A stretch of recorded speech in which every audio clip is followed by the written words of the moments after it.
बहनों भाइयों नमस्कार, जय माता की। मैं हूं पंडित दिनेश नारायण पांडे और आप देख रहे हैं अपना लोकप्रिय चैनल ग्रहवाणी। आप सभी का हार्दिक अभिनंदन करता हूं, स्वागत करता हूं। 2026 कैसा रहेगा कर्क राशि वालों के लिए, इस वीडियो में चर्चा है कर्क राशि की। आपके जन्म की राशि कर्क है, कहने के नाम से कर्क राशि के हैं, कर्क लग्न है, तो भी ये वीडियो आपके लिए महत्वपूर्ण हो सकता है। चार प्रमुख ग्रह शनि, राहु, गुरु और केतु, इन चार ग्रहों का क्या प्रभाव पड़ने वाला है, राशिगत आधार पर भी बताऊंगा, नक्षत्र के आधार पर भी बताऊंगा। आपकी राशि की क्या विशेषताएं हैं उन पर चर्चा होगी। क्या उपाय हैं, क्या उपाय आपको परमानेंट करने चाहिए जिससे जीवन आपका सुखमय व्यतीत हो। साथ में आपके कैरियर पर, आपके प्रेम संबंधों पर, शिक्षा पर, आपकी आर्थिक व्यवस्थाओं पर, दाम्पत्य जीवन, व्यापार पर कैसा रहने वाला है इस वर्ष का प्रभाव, इन सब की चर्चा होगी। महीने के आधार पर बताऊंगा कि कौन से महीने सर्वश्रेष्ठ रहने वाले हैं आपके। तो कुल मिलाकर के वीडियो बहुत महत्वपूर्ण रहने वाला है। इस वीडियो में पूरा मन लगा करके देखिए, लास्ट तक देखिए। अगर पसंद आता है तो लाइक जरूर करिएगा और कमेंट करके अपने विचार जरूर बताइएगा कि आपको कैसा लगता है ये वीडियो, या मुझ में कुछ सुधार करना है। अगर आपको लगता है कि मैं कुछ सुधार करके आपको बताऊं तो वो भी आप कमेंट करके बताइएगा। देखिए, आपकी जो राशि के स्वामी है वो चंद्रमा है। चंद्रमा आप जानते हैं कि 2.25 दिन में राशि परिवर्तन कर लेते हैं। जल तत्व है और उत्तर दिशा आपकी राशि की दिशा है। ब्राह्मण जाति की राशि है आपकी। सोमवार शुभ दिवस है। उपास्य देवता है भगवान शंकर, माता पार्वती के साथ में, यानी गौरी शंकर की उपासना आपके लिए सर्वश्रेष्ठ परिणाम देने वाली होती है। आपकी राशि पर 3 नक्षत्र होते हैं। पुनर्वसु नक्षत्र का अंतिम चरण, पुष्य नक्षत्र के 4 चरण और अश्लेषा नक्षत्र के भी 4 चरण। इस तरह से 9 चरणों में आपकी राशि पूरी होती है। व्यक्तित्व की बात करें तो चंद्रमा मन का कारक है। चंद्रमा भाव संवेदनाओं का कारक है, भावुकता का कारक है। तो ये सब गुण आपके अंदर रहते हैं। किसी की परेशानी को देख करके स्वयं भावुक हो जाना, दयाद्र हो जाना, ये आपके स्वभाव के अंतर्गत आता है। अपनी मानसिक श्रेष्ठता के दम पर आप बड़ी से बड़ी समस्याओं को हल करने की शक्ति रखते हैं, यानी मानसिक रूप से काफी मजबूत कहा जा सकता है। और खास तौर पर तब जब चंद्रमा शुक्ल पक्ष का हो, तब आपका जन्म हुआ हो, तो चंद्रमा विशेष रूप से आपके जीवन में उच्चतम सफलता देने वाला होता है। चंचलता भी आपके अंदर रहती है। अगर चंद्रमा आपकी जन्म कुंडली में निगेटिव है, यानी कृष्ण पक्ष का जन्म है आपका, तो चंचलता आपको जिंदगी में असफल बनाती रहती है। स्वभाव में आपके विलासिता रहती है, स्वभाव में न्यायप्रियता रहती है, नीति को, कानून को समझने वाले होते हैं, बहुत समझदार होते हैं, सफल राजनीतिज्ञ होते हैं। अधिकांश देखिएगा जितने भी बड़े राजनेता हुए हैं वो कर्क राशि या कर्क लग्न में ही उनका जन्म हुआ है। मनोवैज्ञानिक होते हैं, मनोविज्ञान को अच्छे से समझने वाले होते हैं। हृदय, स्वभाव और शरीर, तीनों से आपके अंदर कोमलता रहती है। ये आपकी राशि की विशेषता है। सुंदरता से रहना, सत्संवर करके रहना, अपने आप को मेंटेन करके रखना, ये आपके नेचर में होता है। पॉजिटिव चंद्रमा यानी शुक्ल पक्ष का चंद्रमा होता है तो आप अच्छे कैरियर को प्राप्त करते हैं। प्रोफेसर बन सकते हैं, उच्चाधिकारी बन सकते हैं, डॉक्टर बन सकते हैं, गवर्नमेंट ऑफिसर बन सकते हैं, इतिहासकार बन सकते हैं, राजनीति में जाएं तो मंत्री वगैरह बन सकते हैं, नौसेना में भी उच्च पदासीन हो सकते हैं। यानी अगर पॉजिटिव चंद्रमा में आपका जन्म हुआ है तो आपका कैरियर बिल्कुल पक्का कह सकते हैं कि अच्छा कैरियर रहता है। कर्तव्य आपके लिए सर्वोपरि है, कर्तव्य को प्राथमिकता देते हैं। पेट की समस्या और हृदय की समस्या ज्यादातर कर्क राशि वालों को होती है। और अगर जन्म कुंडली में मंगल अच्छा नहीं है, देखिए मंगल आपकी राशि में नीच होता है, तो अगर जन्म कुंडली में मंगल अच्छा नहीं है तो फिर बड़े रोगों की आशंका भी होती है। कैंसर जैसे बड़े रोग भी होते हैं अगर मंगल आपकी जन्म कुंडली में अच्छा नहीं है। मित्र के रूप में देखा जाए तो बहुत अच्छे मददगार मित्र होते हैं, दूसरों की मदद करते हैं, लेकिन अपने मित्रों से प्राय आप अपेक्षा नहीं करते, क्योंकि आपके जो मित्र हैं वो वक्त पर आपका साथ नहीं देते हैं। माता पिता के रूप में बहुत अच्छे माता पिता हैं आप। पिता के रूप में आपको ये चाहिए कि अपने बच्चों के साथ भावनात्मक सामंजस्य हमेशा बना करके रखिए, और माता है तो अपने बच्चों के लिए ओवर चिंता मत करिए। आप ओवर चिंता करते रहते हैं अगर माता हैं आप पे। संकटों से बचने के लिए आपको मां दुर्गा की उपासना करना चाहिए। दुर्गा सप्तशती का पाठ आपके लिए बहुत फायदेमंद होता है। और कष्टों के निवारण के लिए अपनी राशि मंत्र ओम सोम सोमाय नमः इस मंत्र का जप करना चाहिए। इससे आपको फायदा मिलता है, और 11,000 की संख्या में ये जप किया जाता है, और जप करने के बाद हवन करवाना चाहिए। तो ओम सोम सोमाय नमः मंत्र का जप आपके लिए ठीक होता है। अब इस वर्ष के भाग्यशाली अंक अगर हम देखें तो आपके लिए 1, 2, 9, 10, 11, 18, 19, 20 और 27, यानी 1, 2, 9, ये 3 अंक आपके लिए बहुत सुटेबल रहेंगे इस वर्ष। शुभ रंग आपके लिए रहेगा इस वर्ष का सफेद, क्रीमी और लाल रंग, पीला रंग, ऑरेंज रंग। पीला और ऑरेंज, लाल रंग नहीं, पीला और ऑरेंज। सफलता के सूत्र आपको बता दें। आपकी जीवन की सफलता जहां पर डिपेंड करती है वो बहुत खास बात है, वो आपको समझनी चाहिए। वो ये है, आप अपनी गोपनीयता हमेशा बना के रखिए। अपने प्री प्लान्स, अपने आने वाली योजनाओं को हमेशा गुप्त रखिए। उनका डिमॉन्स्ट्रेशन मत करिए, किसी से मत कहिए, क्योंकि कहेंगे तो फेल होंगे आप। दूसरा, पैतृक धन से जुड़ी समस्या आपके परिवार पर है, परिवार में विवाद की स्थितियां हैं, तो सूर्य को जल देना चाहिए। शुद्ध जल, उस पर चीनी डालिए और लाल पुष्प डालिए, उससे आप अर्घ दीजिए। अब इस वर्ष के खास महीने आपको बता दें। सबसे पहले आपके स्वास्थ्य को लेकर के और आपकी आर्थिक या सर्वांगीण उन्नति के लिए देखा जाए तो केवल 3 महीने आपके लिए, 4 महीने आपके लिए अच्छे हैं। फरवरी, मार्च, सितंबर और अक्टूबर, ये बहुत सर्वश्रेष्ठ महीने। इसमें सर्वश्रेष्ठ की ही चर्चा करेंगे। जो सर्वश्रेष्ठ महीने, ये 4 महीने आपकी सर्वांगीण उन्नति के लिए अच्छे हैं। फरवरी, मार्च, सितंबर और अक्टूबर। आर्थिक मजबूती के लिए, आपकी फाइनेंशियल साउंड पोजीशन के लिए अक्टूबर, नवंबर, दिसंबर, ये 3 महीने बहुत अच्छे साबित होंगे।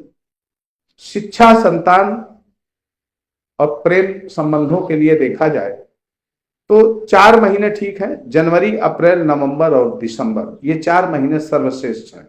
बाकी सब जिनको नहीं बता रहा हूं उनको सामान्य मानिए, ये सर्वश्रेष्ठ है। नौकरी के लिए देखा जाए तो 6 महीने काफी अच्छे हैं। जनवरी, अप्रैल, मई, जून, जुलाई और अगस्त, ये 6 महीने बहुत अच्छे रहेंगे। व्यापारियों के लिए देखा जाए तो 7 महीने अच्छे हैं। जनवरी, मार्च, अप्रैल, मई, अगस्त, अक्टूबर और नवंबर, ये व्यापारियों के लिए सर्वश्रेष्ठ महीने हैं। महीनों की जिनकी चर्चा हुई है वो सर्वश्रेष्ठ महीने, बाकी सबको आप सामान्य मान सकते हैं। अब आ जाइए शनि गोचर को देखें। देखिए, शनि का गोचर, शनि आपके सप्तमेश हैं, सप्तम भाव के स्वामी हैं और अष्टम भाव के स्वामी, और गोचर कर रहे हैं भाग्य भाव। सप्तम भाव आप जानते हैं केंद्र का भाव है, दाम्पत्य जीवन का भाव है, मारक भाव भी कहा जाता है ये, और अष्टम भाव भी कुछ अच्छा भाव नहीं माना जाता। तो सप्तम अष्टम भाव के स्वामी होकर के ये नवम भाव में गोचर कर रहे हैं। और अच्छाई इनके साथ ये है कि नवम भाव में गोचर अच्छा है, लेकिन सप्तमेश अष्टमेश होना इनका अच्छा नहीं। अच्छा इस बात पे है कि ये चांदी के पैरों से इनका गोचर हो रहा है। चांदी के पैरों से गोचर का मतलब यह है कि प्रत्येक क्षेत्र में, आपके हर प्रयास में आपको पूर्ण सफलता मिलेगी। नौकरी व्यापार में बढ़ोतरी होगी, मन थोड़ा अशांत रहेगा आपका। आपसे जो छोटे लोग, आपके साथ जो जूनियर्स हैं, जो छोटे कर्मचारी हैं या छोटे भाई बहन हैं, थोड़ा उनसे अवज्ञा आपको देखने को मिल सकती है, और स्वास्थ्य पर ध्यान देना पड़ेगा। कर्क राशि वालों के लिए मैं बता दूं कि पूरा वर्ष एक ही बात कहूंगा कि अपने स्वास्थ्य पर जरूर ध्यान रखिएगा। 19 जनवरी तक देखा जाए नक्षत्र के आधार पर, तो 19 जनवरी तक पूर्वा भाद्रपद नक्षत्र में इनका गोचर है। पूर्वा भाद्रपद नक्षत्र गुरु का नक्षत्र है। तो पुनर्वसु नक्षत्र वालों का शारीरिक कष्ट हो सकता है, तो अपने स्वास्थ्य पर ध्यान रखिएगा। जिनका पुष्य नक्षत्र है उनके लिए बहुत अच्छे श्रेष्ठ परिणाम मिलेंगे, तरक्की अच्छी होगी। अश्लेषा नक्षत्र वालों को भी शनि देवता बहुत अच्छे परिणाम देंगे नवम भाव में गोचर के दौरान। केवल जो पुनर्वसु नक्षत्र हैं उनको थोड़ा सा 19 जनवरी तक समस्या है। 19 जनवरी से 16 मई तक, 19 जनवरी से 16 मई तक और आगे 8 अक्टूबर से लेकर के अगले वर्ष के 27 जनवरी तक, 7 फरवरी तक, 7 फरवरी 2027 तक ये शनि देवता अपने नक्षत्र में यानी उत्तरा भाद्रपद नक्षत्र में गोचर करेंगे। तो पुनर्वसु नक्षत्र में जिनका जन्म है उनके लिए बहुत मजबूत आर्थिक स्थिति को देंगे। पुष्य नक्षत्र वालों को थोड़ा सा शारीरिक कष्ट देंगे और अश्लेषा नक्षत्र वालों को भी काफी अच्छे परिणाम देखने को मिलेंगे। 17 मई से लेकर के 8 अक्टूबर का जो बीच की अवधि है इसमें शनि देवता रेवती नक्षत्र में गोचर करेंगे। तो पुनर्वसु नक्षत्र वालों को थोड़ी परेशानियां मिलेंगी। पुष्य नक्षत्र वालों को मजबूत आर्थिक लाभ मिलेगा और अश्लेषा नक्षत्र वालों को थोड़ा बहुत शारीरिक कष्ट संभव हो। अब आ जाइए देवगुरु बृहस्पति के गोचर को देखें। देवगुरु बृहस्पति 2026 में 3 राशियों में भ्रमण करेंगे। ये 31 मई तक मिथुन राशि में गोचर करेंगे। उसके बाद ये 31 मई के बाद में ये 31 अक्टूबर तक कर्क राशि में गोचर करेंगे और उसके बाद ये अधिचारी होकर के सिंह राशि में गोचर करेंगे और फिर पूरे वर्षांत तक ये सिंह राशि में ही गोचर करेंगे अगले वर्ष फरवरी तक। अब यहां पर देखा जाए तो 31 मई तक का राशि का प्रभाव यह है कि स्वर्णपाद से देवगुरु का जो गोचर है ये अशुभ फलों में कमी करेगा, क्योंकि यहां पर देवगुरु बृहस्पति आपके द्वादश भाव में गोचर करेंगे। तो द्वादश भाव में देवगुरु का गोचर अच्छा नहीं माना जाता, तो यहां स्वर्णपाद से आगमन इनके अशुभ फलों में कमी करेंगे।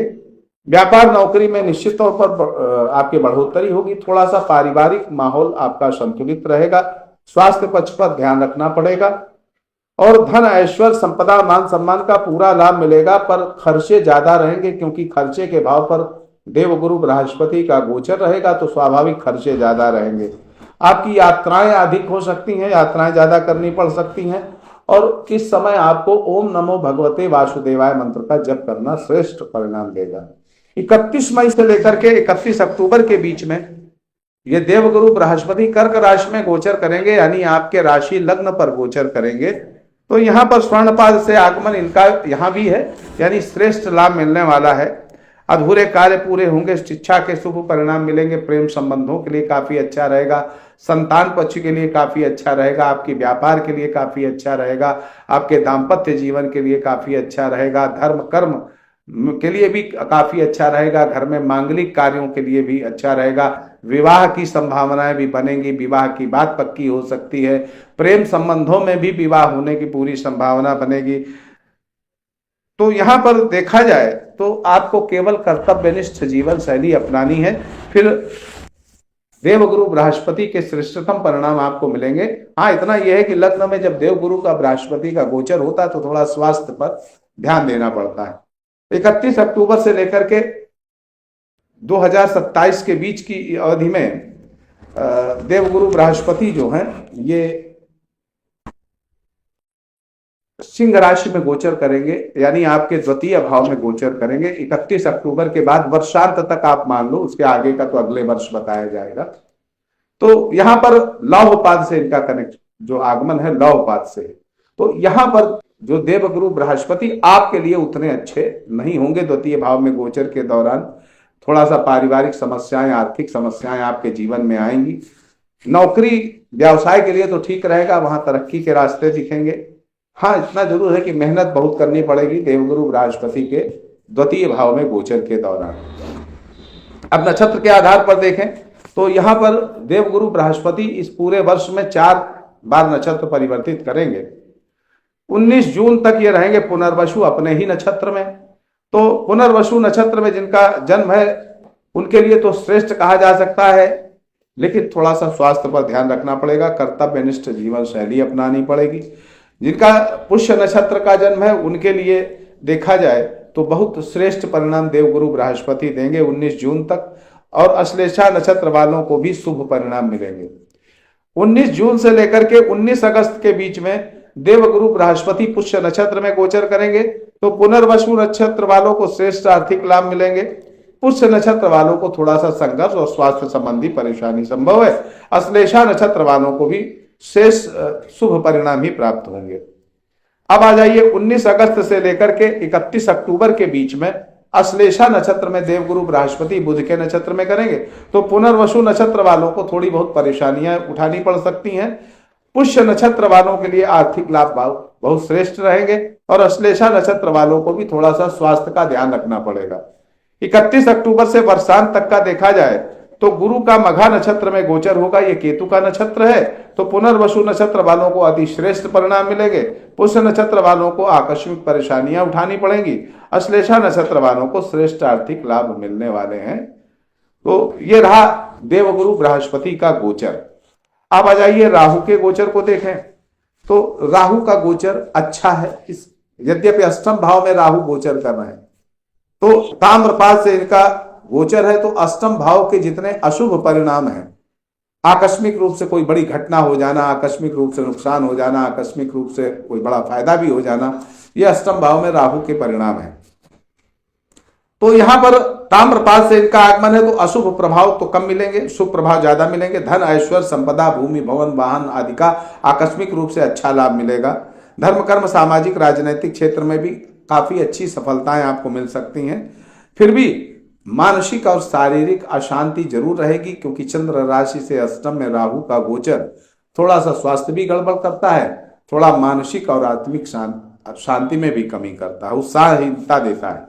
अब नक्षत्र के आधार पर देखा जाए तो 2 अगस्त तक जो राहु देवता हैं ये पुनर्वसु नक्षत्र में गोचर कर रहे हैं, और उसके बाद शतभिषा नक्षत्र में गोचर कर रहे हैं 2 अगस्त तक, और उसके बाद ये धनिष्ठा नक्षत्र में गोचर करेंगे। तो 2 अगस्त तक अपने नक्षत्र में गोचर करना पुनर्वसु नक्षत्र वालों के लिए श्रेष्ठ परिणाम देगा। पूरे वर्ष पुनर्वसु नक्षत्र वालों के लिए राहु अच्छे हैं। पुष्य नक्षत्र वालों के लिए 2 अगस्त तक अच्छे हैं, उसके बाद थोड़ा सा दिक्कत है। अश्लेषा नक्षत्र वालों को 2 अगस्त तक परेशानियां हैं, उसके बाद अच्छा है। तो राहु के लिए इस तरीके का रिजल्ट देखा जा सकता है कि पुनर्वसु नक्षत्र में जिनका जन्म उनके लिए राहु अच्छे रहने वाले।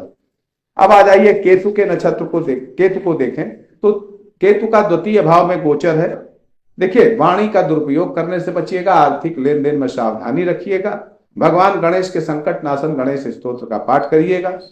अब नक्षत्र के आधार पर देखें तो नक्षत्र केतु जो है 27 मार्च तक रहेंगे पूर्वा फाल्गुनी नक्षत्र में, शुक्र के नक्षत्र में। इसमें पुनर्वसु नक्षत्र वालों को अच्छे परिणाम कम मिलेंगे केतु से, लेकिन पुष्य नक्षत्र वालों को केतु के अच्छे परिणाम मिलेंगे। अश्लेषा नक्षत्र वालों को भी केतु के अच्छे परिणाम नहीं मिलेंगे। तो पुनर्वसु और अश्लेषा नक्षत्र वालों को 27 मार्च तक गणपति के संकट नाशन गणेश स्तोत्र का पाठ करना चाहिए। और इसके बाद में केतु मघा नक्षत्र में जो अपना नक्षत्र है उसमें गोचर करेंगे, तो पुनर्वसु नक्षत्र वालों को श्रेष्ठ परिणाम देंगे, खूब आर्थिक व्यवस्था मजबूत करेंगे। अश्लेषा नक्षत्र वालों को भी काफी अच्छे परिणाम देंगे, यानी आप आर्थिक रूप से बैंक बैलेंस सेविंग के लिए झंडे गाड़ने वाली स्थिति रहेगी। लेकिन पुष्य नक्षत्र वालों को 27 मार्च के बाद में कम अच्छे रिजल्ट मिलेंगे। तो आपको, आपका जन्म अगर पुष्य नक्षत्र में है तो संकट नाशन गणेश स्तोत्र का पाठ आपको करना पड़ेगा। आप सुखी रहे, समृद्ध रहे, इसी मंगलमयी कामना के साथ मैं पंडित दिनेश नारायण पांडे आपसे विदा लेता हूं। प्रेम से बोलिए जय माता।